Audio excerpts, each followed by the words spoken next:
बिहार विधानसभा चुनाव में महागठबंधन के भीतर सीट बंटवारे का पेंच इतना उलझा हुआ है कि अब एक उम्मीदवार ने एक ही सीट से दो अलग अलग पार्टियों के सिंबल पर नामांकन दाखिल कर दिया। आलमनगर विधानसभा सीट से नवीन कुमार उर्फ नवीन निषाद ने पहले तो आरजेडी के उम्मीदवार के रूप में अपना नामांकन दाखिल किया, अपना पर्चा भरा। इसके बाद वीआईपी ने भी उन्हें अपना सिंबल दे दिया, जिसके बाद नवीन कुमार ने दोबारा वीआईपी के उम्मीदवार के रूप से नामांकन दाखिल कर दिया। अब ये आप तस्वीरें देख रहे हैं और साथ ही ग्राफिक्स के जरिए वो सीटें भी आपको दिखा रहे हैं जहां महागठबंधन में ही महाफाइट है।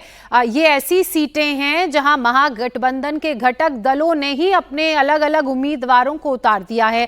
लालगंज की सीट है, इसके अलावा राजा पकड़ की सीट, वैशाली और बिहार शरीफ की सीट है। नीतीश लगातार हमारे साथ बने हुए हैं। नीतीश, चूंकि लगातार इस तरह की खबरें सामने आ रही हैं, इसीलिए महागठबंधन को लेकर ये कहा जा रहा है कि ऑल इज नॉट वेल।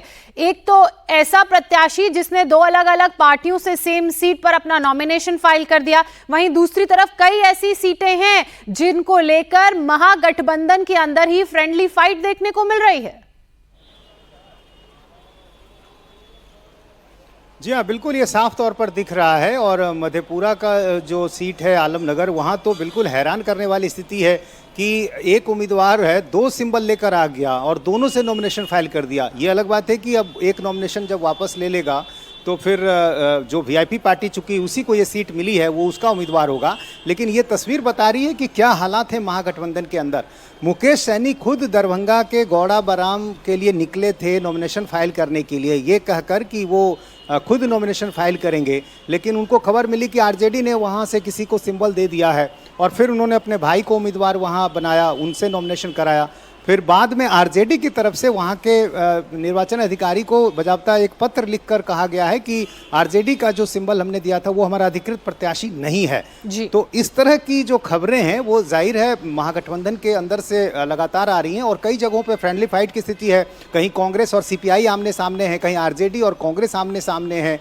तो इस तरह की खबरें जो है कई सीटों से आ रही हैं और यही खबरें तस्वीरें बता रही हैं कि महागठबंधन में ऑल इज नॉट वेल और इसीलिए एनडीए की तरफ से ये कहा जा रहा है कि जीत का आधा जो काम है वो तो महागठबंधन ने ही एनडीए के लिए आसान कर दिया है।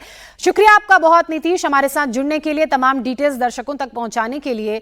अगर महागठबंधन में तकरार की बात करें तो इस बार बिहार में 7 ऐसी सीटें हैं जिसे लेकर राहुल गांधी और तेजस्वी यादव के बीच तकरार का दौर जारी है, जिसमें 3 सीटों पर दोनों ही पार्टियों ने अपने अपने उम्मीदवार उतार दिए हैं। लालगंज सीट से आरजेडी की शिवानी शुक्ला चुनाव के मैदान में है, तो वहीं कांग्रेस ने आदित्य कुमार राजा को टिकट दिया है। इसी तरह वैशाली सीट पर आरजेडी ने अजय कुशवाहा को टिकट दिया है, तो वहीं कांग्रेस ने संजीव कुमार को चुनावी मैदान में उतारा है। भागलपुर की भी बात कर लेते हैं। यहां की कहलगांव सीट तेजस्वी यादव ने रजनीश यादव के हाथ में लालटेन थमा दी है, तो वहीं कांग्रेस ने प्रवीण सिंह कुशवाहा को अपना उम्मीदवार बनाया है। इसके अलावा 4 ऐसी सीटें भी हैं जिस पर कांग्रेस और आरजेडी दोनों ही अपना अपना दावा कर रहे हैं।